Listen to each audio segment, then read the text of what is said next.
viajero desde la antigua ciudad de Yaguarón, anteriormente reducción franciscana de San Buenaventura de Yaguarón, taba indígena Yaguarú, que tiene como año de fundación a 1539 por Domingo Martínez de Irala. Otros historiadores afirman que fue fundado por los frailes Luis de Bolaños y Alonso de San Buenaventura en 1586. La municipalidad de Yaguarón adopta por resolución el 10 de octubre de cada año como su día fundacional. El 15 de julio se festeja el día de su santo patrono, San Buenaventura. En cuanto a su toponimia, tiene dos orígenes. Yaguarón derivaría de la palabra guaraní yaguarú, que significa perro, padre del perro, yaguá, irú, un enorme perro que vivía en la zona y asustaba a los nativos primeros habitantes de esta región. Otra versión habla del cacique ñuguarú o yaguarú, respetado y temido murubichá de la parcialidad indígena que habitaba el lugar. Por ser muy querido al morir, pusieron el nombre de ñuguarú o yaguarú a la comunidad. El lugar en el que estamos ubicados, que es el templo San Buenaventura de Yaguarón, es un lugar muy importante. El templo fue enclavado en un antiguo lugar ceremonial indígena y surte como si fuera una rosa de los vientos. Este es un sitio donde los 365 días del año, desde los 4 puntos cardinales, hay corriente de aire permanente. Sopla de los 4 lados, sopla el viento de tal modo que el templo internamente tenga una temperatura regulada, tenga una humedad regulada y también tenga las condiciones para preservar y mantener la belleza y la condición de la madera, que es el elemento predominante en la tipología constructiva de este lugar. El templo tiene unas paredes muy gruesas que sirven de fortificación y de defensa, pero no así para soportar el peso de la construcción. El peso de la construcción del templo está completamente pensado y suspendido sobre los pilares interiores y exteriores en forma de cofres. Se llama encastre o sillería a la forma en la cual se construyen estos techos y se hace que todo el peso del techo recaiga sobre las columnas y descanse en ellas, de tal modo que las paredes pueden estar o no estar, pero sí se mantiene toda la estructura techada, todo el gran galpón que representa esta iglesia o el techo de este templo, se mantiene sobre los pilares.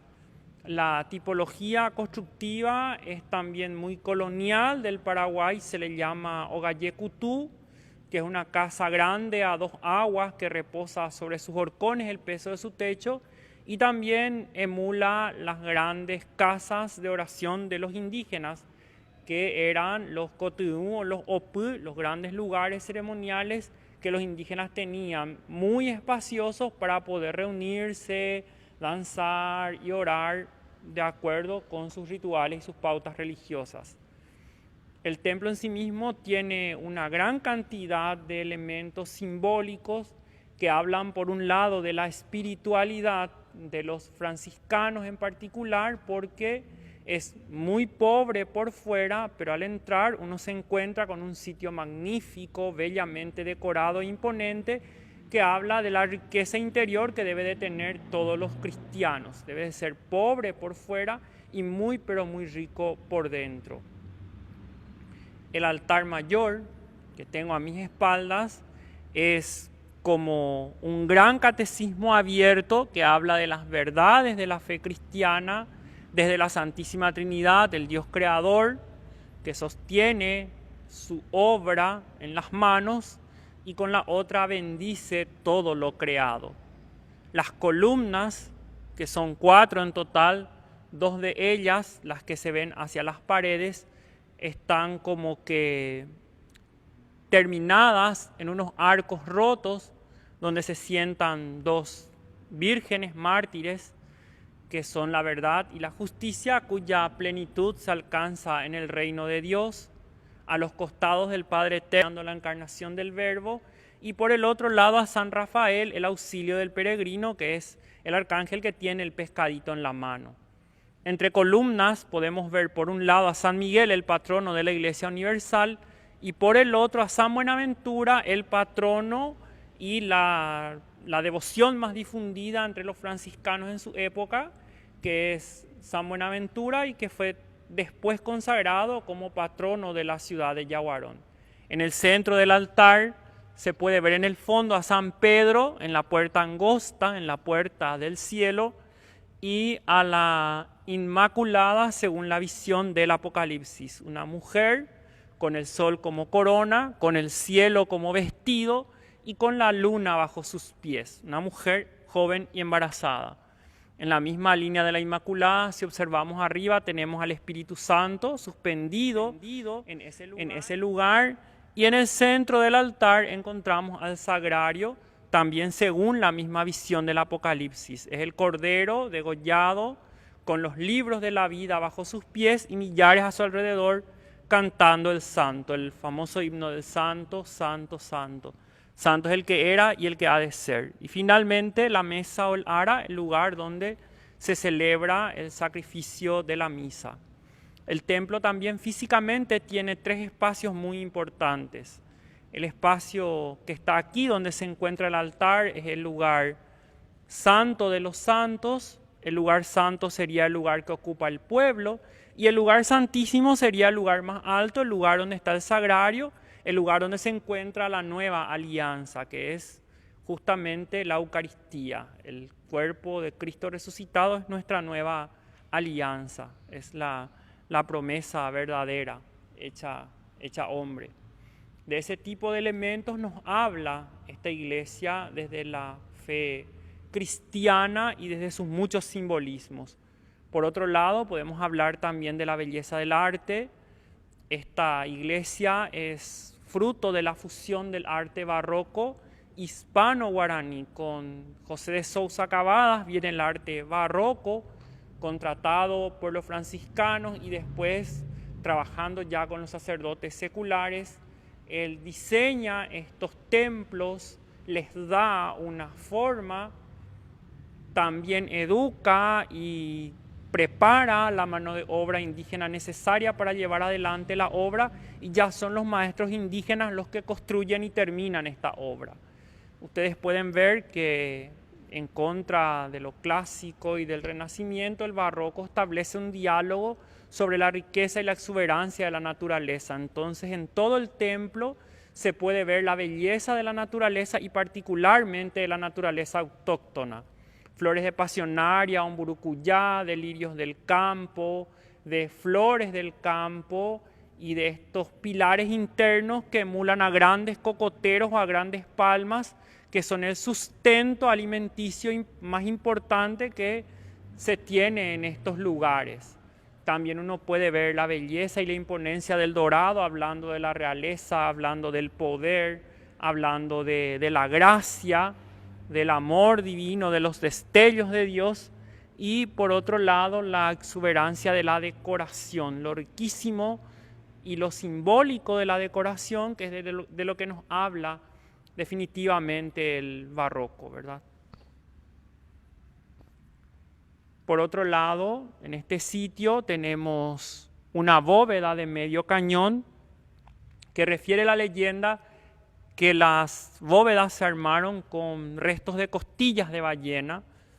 Por otro lado, aún no tenemos a ciencia cierta conocido si son o no realmente costillas de ballena, pero sí podemos aseverar que, recordando aquel milagro en el Antiguo Testamento de Jonás, podríamos decir que también este lugar del templo es como el interior de esa gran ballena que se tragó a Jonás para poder cumplir realmente la voluntad de Dios. Y el altar de Cristo, el altar de la celebración eucarística, también es una forma de cumplir esa promesa y de cumplir con la voluntad divina. Entonces eso hace al juego del lugar que ocupamos ahora, que es el lugar del altar. Yaguarón es un pueblo que está marcado por el templo geográficamente. Este sitio marca también el emplazamiento y la disposición urbana de la ciudad. Enfrente al templo, antiguamente el casco urbano de Yaguarón se extendía una cuadra, 1 o 2 manzanas más, y después ya quedaba un campo abierto ocupado por esteros del arroyo Yaguarón que servían como lugares de abrevar para la comunidad y también para quienes tenían aquí diferentes trabajos, provisionarse de agua.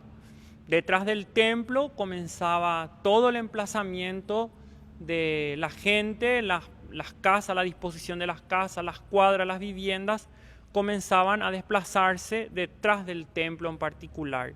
Y a los costados, a la izquierda, la zona agrícola del lado de Pirayú y a la derecha, del lado de Paraguarí, sería toda la zona ganadera de la ciudad de Yaguarón. El casco urbano desde el templo aproximadamente se extendía a 10 cuadras a la redonda, que es donde finalizaba el emplazamiento urbano de la ciudad, casi hasta mediados de los años 90, recién en el 2000, y a partir del 2000 en adelante se produce una gran expansión poblacional y también el crecimiento impresionante de la urbanización en Yaguarón. Se empiezan a lotear terrenos grandes, los espacios empiezan a ser ocupados y empieza también un gran crecimiento poblacional y los barrios aledaños al templo se vuelven en barrios muy populosos y muy poblados hasta hoy. Yaguarón tiene 3 tiempos de celebración religiosa muy importantes. Sin duda la primera de ellas es la Semana Santa, que es el centro por sobre todas las cosas de la devoción comunitaria y de la devoción de los visitantes de la ciudad. Uno, por las celebraciones religiosas que se dan aquí en el templo, que son muy tradicionales, muy importantes y muy concurridas. Por otro lado, la peregrinación de Viernes Santo al Cerro de Yaguarón, que es tradicional y son miles y miles de personas las que de todos los puntos del país vienen en peregrinación al Cerro de Yaguarón. Y finalmente la fiesta de San Buenaventura, que es el 15 de julio, que marca el calendario religioso de festividades más importantes de la ciudad. La celebración de San Buenaventura es una celebración tradicional con 9 días de celebración religiosa. Hoy en día tienen 5 de festividad popular, se hacen festivales muy importantes llamados Serenatas San Buenaventura, promovidos desde la Comisión de Eventos Culturales y la Municipalidad de Yaguarón. Y finalmente 3 días de festejos taurinos, donde la gente hace la demostración de caballería, se dan las populares corridas de toros, se dan las carreras de sortija, las grandes demostraciones ecuestres, donde tanto los hacendados, los amigos, los jinetes y las amazonas muestran toda su destreza y toda su belleza en estos 3 días. Y en particular el 15 de julio, toda la caballería y toda la montada de la ciudad acompaña la procesión y la peregrinación del santo desde una capilla aledaña hasta el templo para el inicio de la misa central del 15 de julio. Para posteriormente y al mediodía, toda la feligresía, después de la celebración religiosa, volcarse a la plaza de toros, a ver la sortijeada, a ver las corridas de toros, a participar de la romería con la calecita, con la música de las banditas populares. Ese 15 de julio es como el motivo más importante para que los yaguaroninos dispersos por el mundo puedan volver y compartir 1 o 2 semanas con su familia, pasar la fiesta patronal y volver a sus actividades en los lugares donde se encuentren. Y por otro lado, una festividad muy importante, la festividad de Curso San Roque o de Cruz de San Roque, que es una festividad celebrada el primer domingo de septiembre, que es heredada de antiguos cultos tanto de negros como de los indígenas guaraníes que habitaban la zona, con 2 particularidades muy importantes. Una de ellas es que es una de las últimas rúas que sobreviven en el Paraguay de la época de la colonia, donde la gente para pagar su promesa se viste como enmascarados. Son los cambá, los cambaranga, los que adornan y le dan color a esta fiesta. Y por otro lado, una reliquia viviente de la ciudad de Yaguarón, la banda Peteque Peteque, que es una de las últimas bandas de tiempos de la colonia, las bandas populares de la colonia con instrumentos de fabricación propia y con una escala muy particular que es la escala pentatónica, una escala que tiene 5 notas musicales que acompaña esta celebración religiosa de Cruz San Roque desde sus inicios, en las primeras horas del amanecer hasta las últimas horas de la noche de ese primer domingo de septiembre. Esta banda acompaña a la procesión, anima a los procesionantes y sirve también como el elemento que otorga alegría y le da su toque musical a esta procesión religiosa. La ciudad de Yaguarón, con un patrimonio natural muy importante, que es el Cerro de Yaguarón, también se erige desde una memoria oral comunitaria y de las recopilaciones de Narciso de Recolmán en el libro Ñandeypuicuera, ubican al Cerro de Yaguarón como la cuna de la mitología guaraní. En este libro, Narciso Recolmán reúne una gran cantidad de elementos de la tradición oral popular, de relatos, de mitos y de leyendas, y ubica a Yaguarón en el epicentro de toda la creación del universo conocido en aquel tiempo. El Cerro de Yaguarón fue el lugar donde Tahu y Queraná concibieron a los 7 hijos monstruos que tuvieron fruto de la maldición de Tupá. Ellos conciben a sus hijos monstruos y desde allí estos 7 seres empiezan a desarrollar su vida y a convertirse también en lo que conocemos como los mitos guaraníes. Team Viajero, con un hombre histórico como este templo, Don Antolín Alemán, más conocido como Don Alemán, que nos va a contar una rica y breve historia sobre este templo y la ciudad de Yaguarón. Don Alemán. Bueno, la iglesia de Yaguarón es reducción franciscana con los indígenas. Es del siglo XVIII. Es totalmente madera adentro. Todos son tallados a mano por los indios guaraníes, dirigido por los franciscanos y diseñado por el maestro artesano portugués José Sousa Cavada. Es una rica historia, o sea, una rica iglesia que tenemos acá.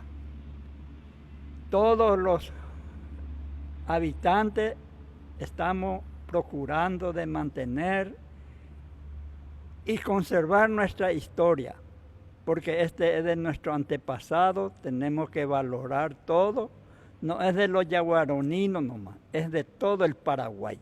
Es una reliquia que tenemos acá, que tenemos que cuidar todo. Don Antolín, contanos un poco sobre el retablo, contanos sobre la estructura de la iglesia de Yaguarón. Y toda la estructura, las columnas, un solo tronco, madera labrado con hacha está adentro, está revestido en madera otra vez. Urundeumí, la madera más dura, todas las columnas. La viga y la tijera, todos son lapacho, y la parte del altar mayor es peterebu. Y nuestros altares laterales que llegaba también hasta el techo, ambos lados, está todo en la iglesia de Trinidad. Esos altares fue llevado por el entonces presidente don Carlos Antonio López, porque la iglesia de Trinidad era su mausoleo privado y mandó llevar de acá. Está todos los documentos, pero no se puede recuperar más porque fue declarado Patrimonio Nacional, también la iglesia de Trinidad. Pero el intendente y el obispo están detrás de nuestros altares para que se nos devuelva en su lugar de origen. Don Antolín, contanos un poco sobre qué simboliza el retablo para todos los cristianos. Y el retablo en el altar mayor es un catecismo abierto. Esto a través de las imágenes los franciscanos enseñaba y evangelizaba a los indios, como ellos no sabían leer. El altar mayor, la pintura ya fue restaurada. Anteriormente la parte dorada, su pintura era oro puro. Pero durante la guerra contra la Triple Alianza fue robado todo. Y para la restauración ya se trajo de España lámina de oro o pan de oro. Fue restaurada por la señora Estela Rodríguez Cubero en 1985 al 91. Y las demás pinturas son pintura vegetal que los indios mismos preparaban de las plantas. Y ahí arriba usted puede ver las caras de los artesanos indígenas que trabajaban acá. Como ellos no sabían firmar, pintaron su rostro ahí. Y esa es su firma. Y todas los retablos, al costado está San Pascual, el otro lado está San José y la Virgen de Asunción y Santa Elena.